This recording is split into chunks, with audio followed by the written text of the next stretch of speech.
Hello বন্ধুরা, আমার চ্যানেলে সবাইকে স্বাগত। আজ আমি আরেকটি নতুন রেসিপি নিয়ে চলে এসেছি। আজ আমি দেখাবো পালং চিংড়ির রেসিপি।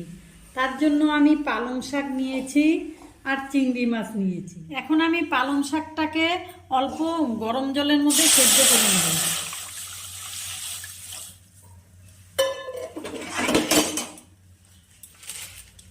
পালং শাকটাকে সেদ্ধ করে বেটে নেব।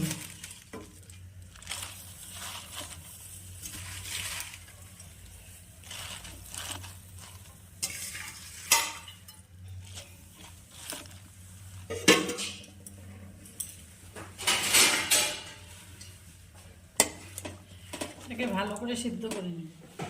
পালং শাকটা আমার সেদ্ধ হয়ে গেছে।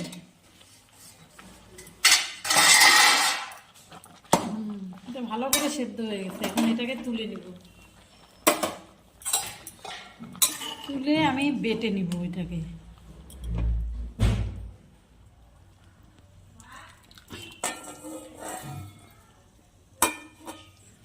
পালং শাকটাকে আমি সেদ্ধ করে বেটে নিয়েছি। আর কিছু মশলা নিয়েছি: হলুদ গুঁড়ো, জিরে গুঁড়ো, লঙ্কা গুঁড়ো, আদা বাটা, রসুন বাটা, লবণ, পেঁয়াজ কুচি, টমেটো বাটা। আমি মাছটার মধ্যে একটু লবণ হলুদ মেখে নিব। যে হলুদ গুঁড়ো, একটু লঙ্কার গুঁড়ো আর অল্প লবণ।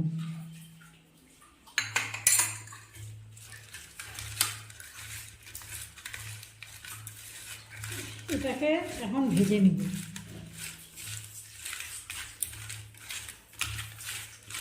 এখন আমি চিংড়ি মাছগুলোকে ভেজে নিব।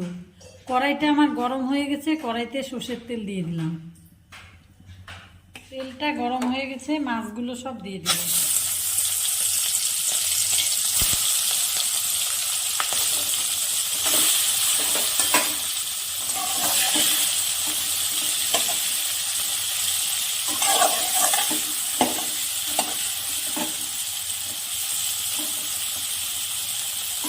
চিংড়ি মাছগুলো একটু ভালো করে ভেজে নিব।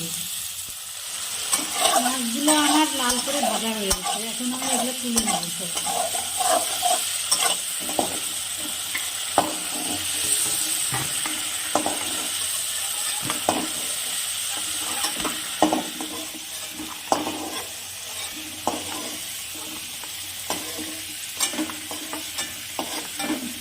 এই মাছ ভাজার তেলের মধ্যে আমি আরেকটু তেল দিয়ে দিলাম।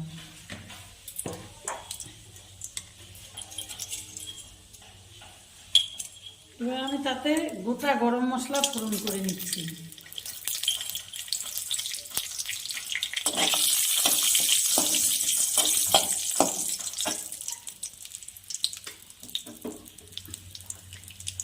তাতে কুচুনো পেঁয়াজটা দিয়ে দিলাম।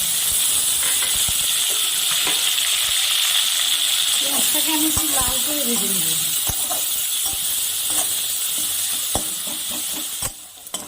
পেঁয়াজটা লাল করে ভাজা হয়ে গেছে। এর মধ্যে আমি কিছু গুঁড়ো মশলা অ্যাড করে নেব। হলুদ গুঁড়ো, জিরে গুঁড়ো,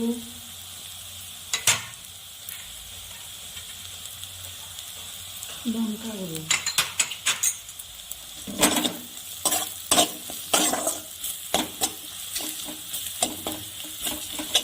এর মধ্যে আমি একটু আদা রসুন বাটাও দিয়ে দিব।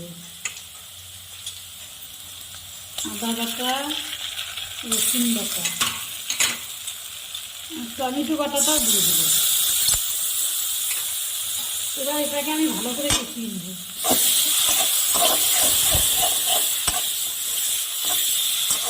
আমার মশলাটা কষানো হয়ে গেছে ভালো করে। এখন পালং শাক বাটাটা দিয়ে দেব। দিয়ে মশলার সঙ্গে ভালো করে কষিয়ে নেব।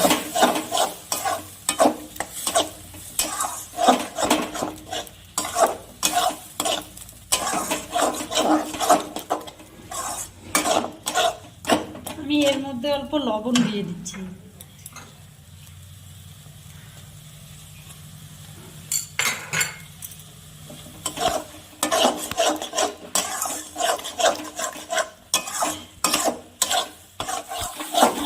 মশলাটার সঙ্গে পালং শাকটা ভালো করে কষানো হয়ে গেছে। এবার এখানে সামান্য একটু চিনি দিয়ে দিব। পালং শাকে একটু মিষ্টি দিলে ভাল লাগে খেতে।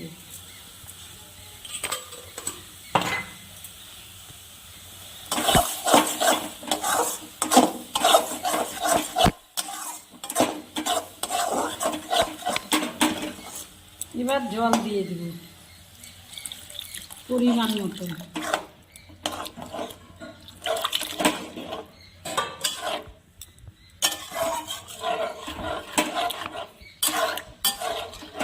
এবার এটাকে ঢেকে দিব।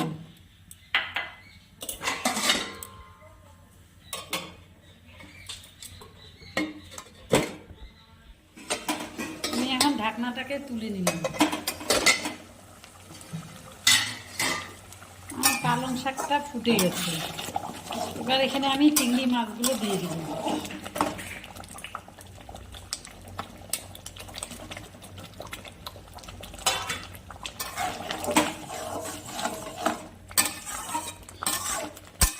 একটু ভালো করে ফুটিয়ে নিব।